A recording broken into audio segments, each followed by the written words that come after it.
Buenos días, hermanos.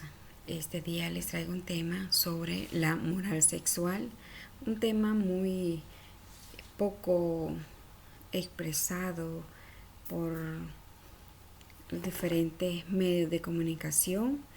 Es una clase que he recibido y que me ha sorprendido mucho porque se trata de la moral sexual.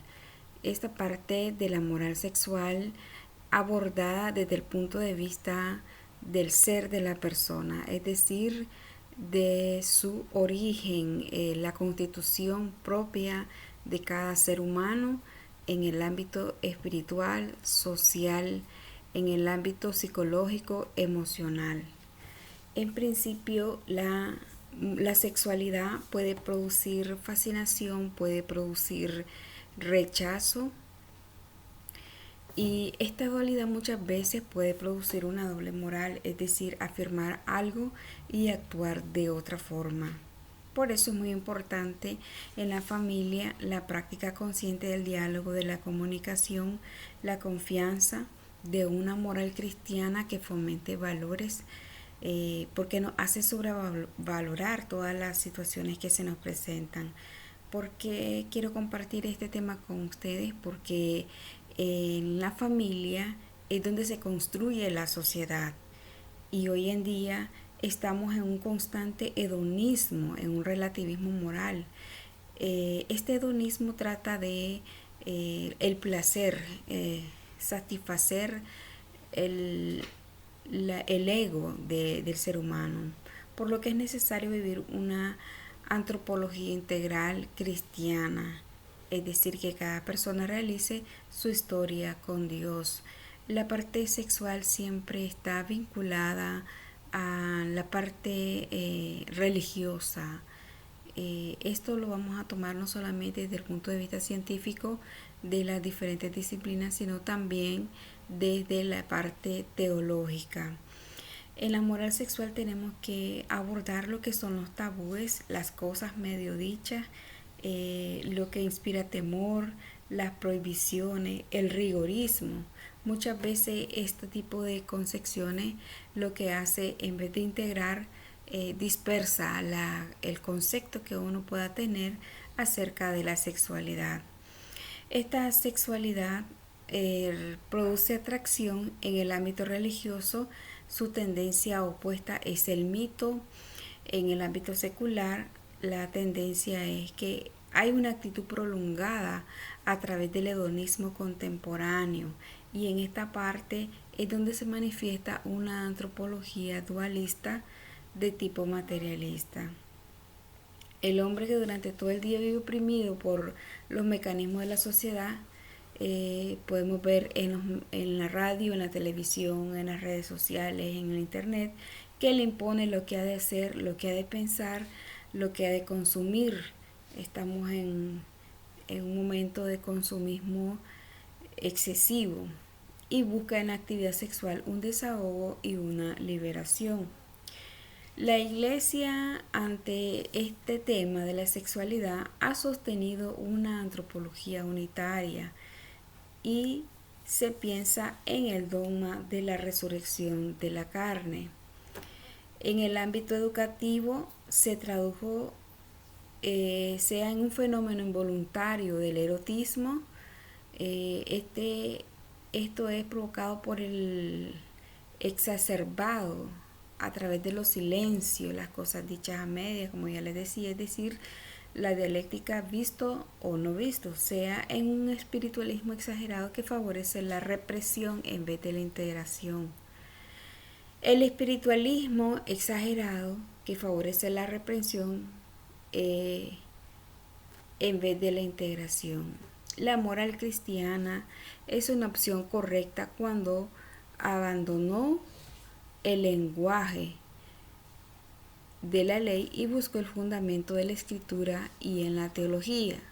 La razón de ser de la moral cristiana es el misterio de Jesucristo, que más adelante lo vamos a abordar. Jesús, qué ejemplo nos da de su propia vida, de cómo él vivió su sexualidad.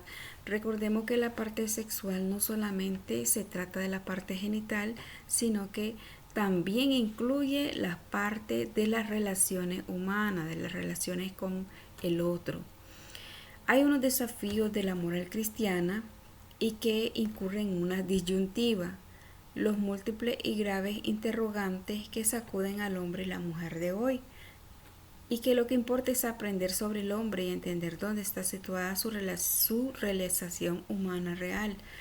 El hombre vive buscando su felicidad y busca satisfacerlo a través de la parte sexual o a través del consumismo. Los interrogantes es un polo fundamental, el porqué de las cosas, de lo que te sucede a ti. El tema de la acción moral singular, es decir, vamos a tratar de abordarlo desde una manera individual, no de las masas, o sea, un comportamiento colectivo. Lo importante es identificar aquí la posición o el lineamiento que cada uno de nosotros lleva en su actitud moral. Esta moral singular plantea la antropología de la acción ética con la difícil tensión entre subjetividad y objetividad, es decir, entre los sentimientos, el sentir de la persona y la parte racional. Aquí está implicada la comprensión de que la persona decide de sí misma. El papel de la norma y de la autoridad moral en este dinamismo es determinante. Resolver esta tensión entre subjetividad y objetividad es recaer en el legalismo, en el rigorismo. Es una tensión que hay que equilibrar.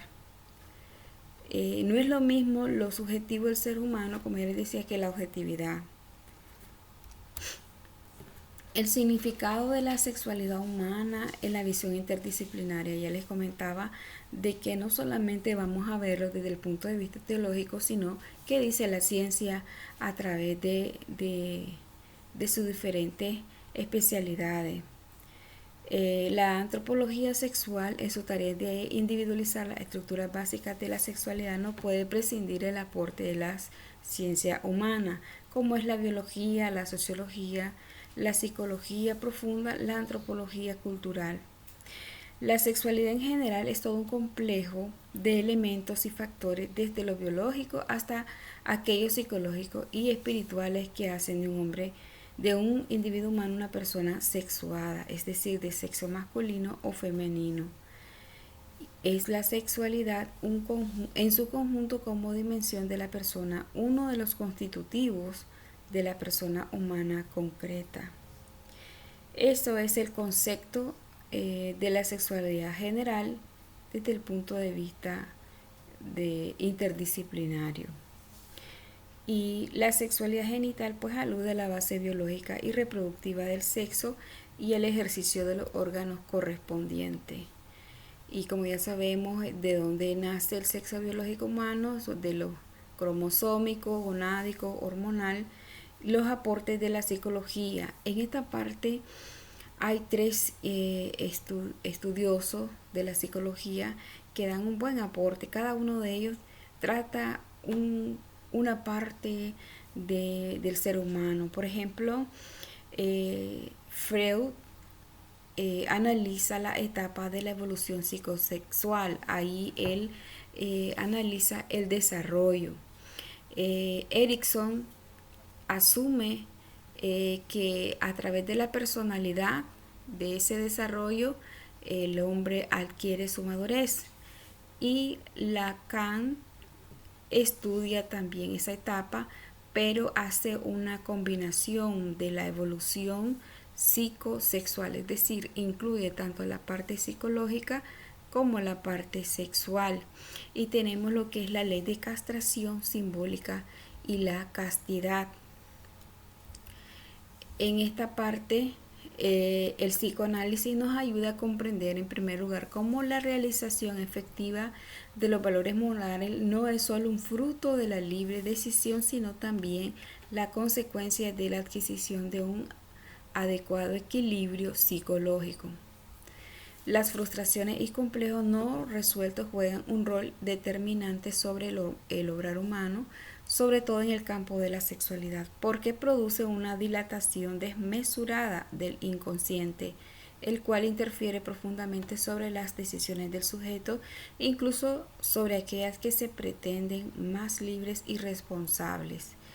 Esta parte es muy importante porque este tipo de desarrollo desde la parte de 0 años a la etapa de la adolescencia, como estos investigadores lo han estudiado, cada una de estas etapas tiene su punto importante, la comprensión que tiene de sí mismo, el conocimiento y la experiencia con su entorno hace que se defina las bases psicológicas, emocionales y sexuales de el uso, el actuar, la actitud humana con respecto al otro.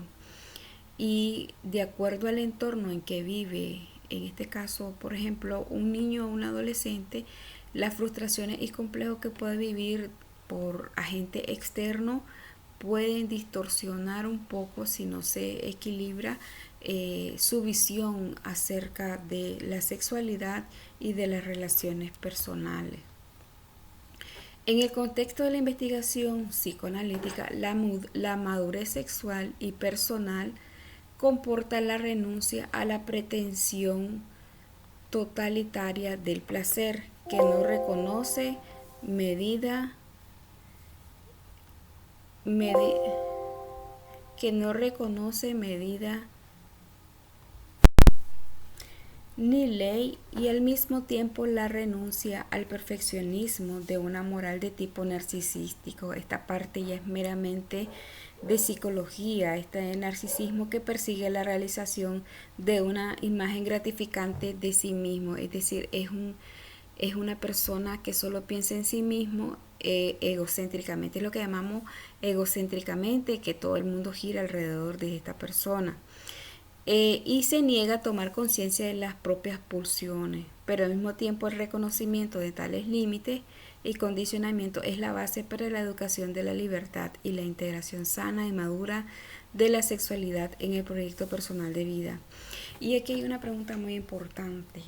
¿Se podría afirmar que las personas con actitudes narcisistas son porque no tuvieron un buen desarrollo sexual en su infancia? Este es un tema muy importante, valorarlo, preguntarlo, porque el objetivo de esta pequeña reflexión es conocernos un poco más de cerca, porque muchas veces en nuestras tareas diarias pues no nos detenemos a reflexionar sobre este tema, y mucho menos pues con nuestros hijos, con los jóvenes o con los niños. Para poder interpretar el significado de los comportamientos sexuales de una persona, es preciso ponerlo en relación con su existencia y su personalidad. La relación sexual expresa una dinámica que se realiza fuera y antes de ella. La dinámica psíquica interna e impersonal y el grado de madurez son los que determinan las características de la vida sexual. De lo que les decía, el entorno dentro y fuera del hogar, y los diferentes agentes externos que uno convive y experimenta durante la etapa del desarrollo. No es pues la actividad genital lo que produce la maduración del sujeto, sino a la inversa, su grado de madurez se expresará en su vida sexual.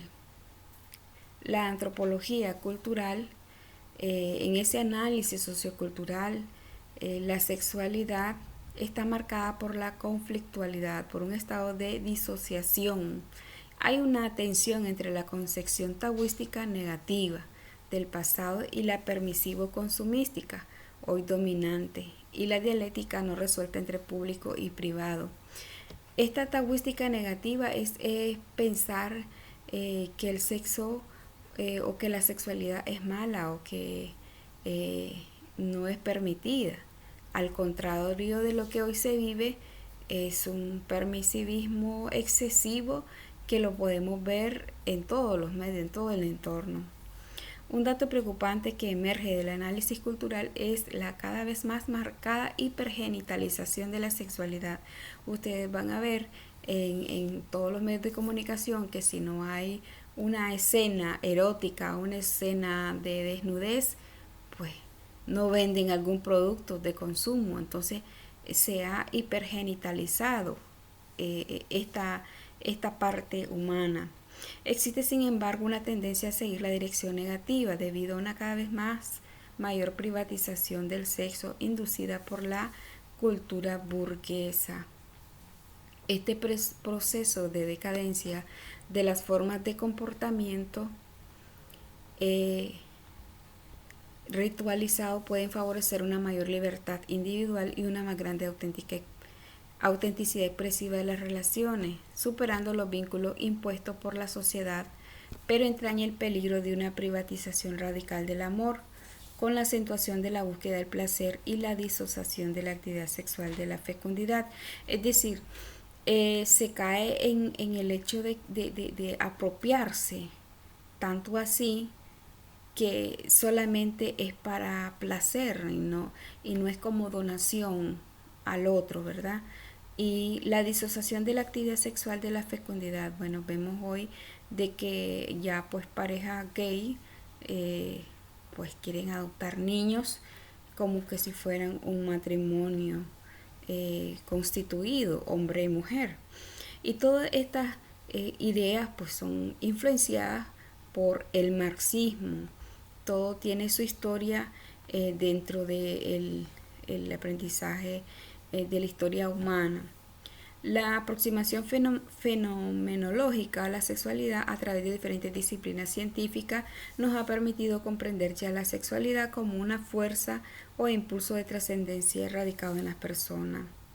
Y ya en el nivel biológico queda manifiesto tanto en su función procreadora como en su excedencia respecto a la misma. En el placer sexual hay una polaridad básica, se dirige a algo sensible y el deseo espiritual. Entre ellos existe una desproporción constituida. Se busca el placer sensible, pero se pretende la felicidad. El deseo natural de felicidad es la estructura formal de todo deseo humano con un influjo decisivo en cada deseo, ya que lo abre a una plenitud que va más allá de lo que inmediatamente busca. Jesús manifiesta su castidad en que no hay vestigio de miedo a los otros, de miedo al otro sexo, de rechazo a la vida. No temía dejarse tocar. Había en él un equilibrio entre distancia, que es la oración, y la proximidad. El lavatorio de los pies es capacidad de don, de tensión y de libertad. Su fundación está en la relación con su Padre. En la visión cristiana, el misterio de la sexualidad se revela en su última profundidad a la luz del misterio trinitario. Cristo como ágape, como comunión de persona. En el Catecismo de la Iglesia Católica, en el numeral 2337 y siguiente, tiene la castidad dos dimensiones: el aspecto personal, que es la integración de su ser corporal y espiritual, y el aspecto interpersonal. En este particular, la Iglesia, la doctrina cristiana, asume, como ya les decía en principio, una antropología integral, no dualista. Y esta antropología pues ha sido tergiversada, asumiéndola como que el ser humano está constituido por varios aspectos, y no es así. Es una integración tanto física como espiritual. La visión personalista de la sexualidad está arraigada en el respeto a las estructuras naturales de la persona, que consiste en dos significados: unitivo y procreativo. Su respeto consiste en la atención a la inseparabilidad de los mismos. El paradigma tradicional se funda en la distinción entre moralidad objetiva y subjetiva. Para que haya pecado grave se requiere materia grave, plena advertencia y deliberada. Se analiza la gravedad objetiva de los pecados graves y su responsabilidad subjetiva auxiliado incluso por la psicología. A través de estos criterios se busca no ya simplemente conocer los límites de la comprensión y la libertad de lograr, sino sobre todo descubrir su sentido. Enfatizan la necesidad de una hermenéutica del acto moral en el contexto de la biografía del sujeto, haciendo justicia de este modo a su dimensión histórica. Recordemos que la persona, pues de acuerdo a su historia, pues tiene un comportamiento definido que se analiza a través de los parámetros de su desarrollo. La fuente de la moral sexual católica, pues asume la ley natural, esa ley natural que está inscrito en la naturaleza del hombre, está sustentado en la Sagrada Escritura, en el libro del Génesis, y los padres de la iglesia lo afirman, como San Agustín, en los tiempos medievales, Santo Tomás de Aquino. El magisterio reciente de la Iglesia Católica lo podemos encontrar en Casti Nubi, encíclica del Papa Pío XI, Humanae Vitae, que más adelante lo vamos a abordar, del Papa Pablo VI. En el pontificado de Juan Pablo II tenemos la teología del cuerpo, Evangelium Vitae, que es una teología y moral familiar y de la vida, el Donum Vitae, Cardenal Ratzinger en 1987, Veritatis Splendor en 1993 y el Catecismo de la Iglesia Católica en 1992. El magisterio católico sobre materias concretas acerca de la castidad, lujuria, masturbación, fornicación, pornografía, prostitución, violación, homosexualidad y contracepción están fundamentados en el catecismo de la Iglesia Católica. Y en esta parte me voy a detener un poco acerca de la encíclica Humanae Vitae. Esta encíclica es muy importante porque aborda la defensa de la vida. La concepción natural no está a favor de los métodos anticonceptivos, porque fomentar el aborto está a favor de la vida, la apertura de la vida en los matrimonios, lo que es el número de hijos, habla acerca de la nulidad de la validez del matrimonio y la identidad sexual de la persona, de que Dios nos hizo hombre y mujer para procrear y para unirse como una donación y no como uso egoísta de la otra persona. Aquí hay una interrogante muy importante que es como reflexiva y que los invito a que ustedes puedan hacerse. ¿Con cuánta conciencia veo en los seres humanos actuales cuándo se debe ser responsable por la sexualidad recibida por el mismo Creador? Y pues podemos ver, en vista de la continua progresión de conceptos de vida diferentes a los que participamos de la doctrina católica, puedo observar un dramático cambio de mentalidad. Esto lo podemos observar en nuestro entorno. Hay un cambio de perspectiva sobre el valor de la dignidad de la persona, lo que conlleva a una autodestrucción de la sexualidad humana. Hoy en día el ser humano, alejado de Dios, en su desesperación por la búsqueda de la felicidad fuera del que lo creó, pierde su horizonte, cayendo en decisiones vanas y perjudiciales. El homosexualismo, la poligamia, el cambio de sexo, el aborto, el incesto, las violaciones son producto del pecado, de abandonar la comunión con el Creador. Las estructuras sociopolíticas están basadas en un interés desmesurado por el poder y el alcance económico, cambiando el comportamiento de las masas para su conveniencia. Esta parte, pues ustedes la pueden analizar y hacer su propio reflexión, su propia evaluación. Y aparte de todo de este segmento que puede interpretarse como negativo, como decadente, está sin embargo la esperanza latente que, aún no siendo la mayoría, hay un porcentaje de gente que lucha por practicar los valores morales y religiosos según la fe en Jesucristo.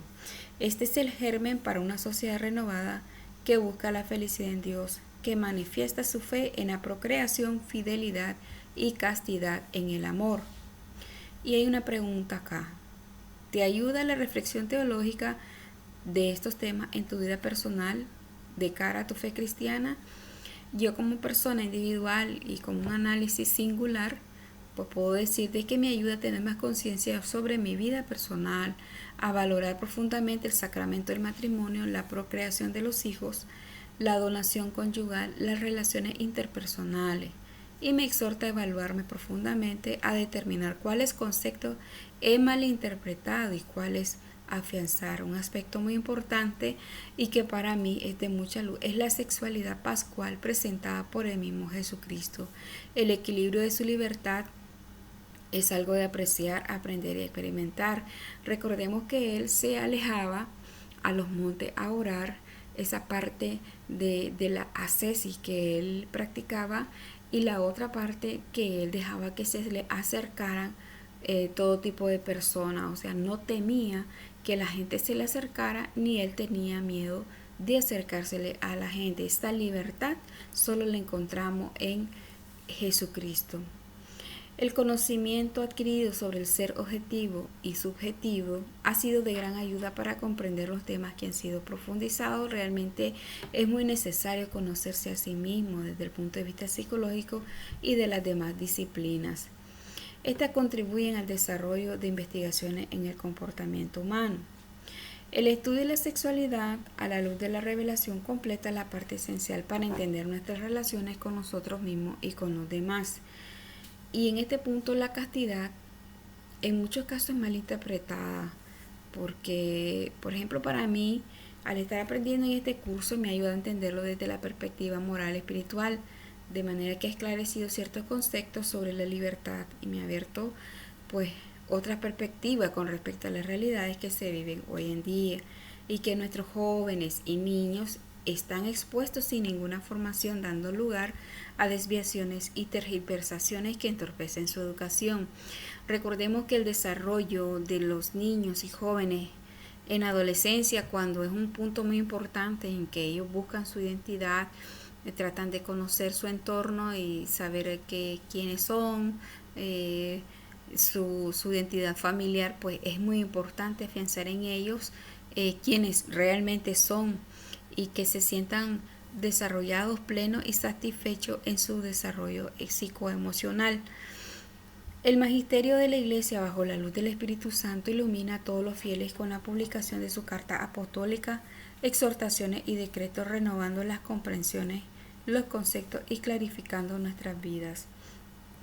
Algo que es muy importante es la familia como núcleo de la sociedad, principalmente el matrimonio consagrado y su misión de unidad y procreación. Es un desafío dentro de esta sociedad practicar los valores morales, éticos y espirituales que enseña la Iglesia. Sin embargo, tenemos a nuestro alcance los sacramentos, la formación para comprender desde nuestra identidad como cristianos. Imitar el equilibrio de castidad, cercanía y alejamiento que practicó nuestro Señor Jesucristo, quien no temía que la gente se le acercara, ni él temía acercársele. ¿Cuántos de nosotros, debido a trauma, tenemos miedo a que la gente se nos acerque o tenemos miedo a acercarnos a los demás? Y ahí hay unas partes limitantes. Podemos ver comportamientos a la defensiva, comportamientos a la ofensiva, personas que viven heridas con la sociedad, y pues es un punto muy importante detenerse a reflexionar. Algunas ideas que aportan este contenido y que se los dejo pues para meditar es que es importantísimo la identidad cristiana. Es importante el mensaje evangélico de Jesucristo, que nos ayuda mucho a reflexionar sobre quiénes somos y a qué estamos llamados. La acción del Espíritu Santo que está en la iglesia y en la sociedad, y hay que poner mucho énfasis en los pensamientos contrarios al mensaje de Jesús, que tiene cada vez mayor espacio en la sociedad. Podemos ver los lobbies gay, la feminista, que en un principio, según la historia, era para defender los derechos de la mujer esclavizada, pero que ahora se ha tan tergiversado que ahora hasta hacen público haciendo el lo que ellos publican. O sea, a mí me impacta ver que hacen un muñeco de un feto y la misma mujer destruye. Es como que la mujer, fomentar a la mujer que destruye su propio hijo, y eso destruye la sociedad, destruye los valores de la mujer, su feminidad. La mujer está llamada a la procreación y estos son lineamientos contrarios. Y aquí tiene que ver mucho la educación, la formación sobre este tema es muy importante, y la defensa de la vida principalmente, porque nosotros estamos llamados a defender el niño, el niño que está en el vientre de su madre, y nosotros al formarnos pues defendemos esa parte cristiana y le damos la gracia, la gloria al Señor. Hasta aquí este tema reflexivo, es solo la parte introductoria. Esto es lo que he recibido de moral sexual, y próximamente estaré publicando la continuación. En el detalle del video les dejo la bibliografía utilizada y los documentos de la iglesia que fundamentan este pequeño resumen. Muchas gracias.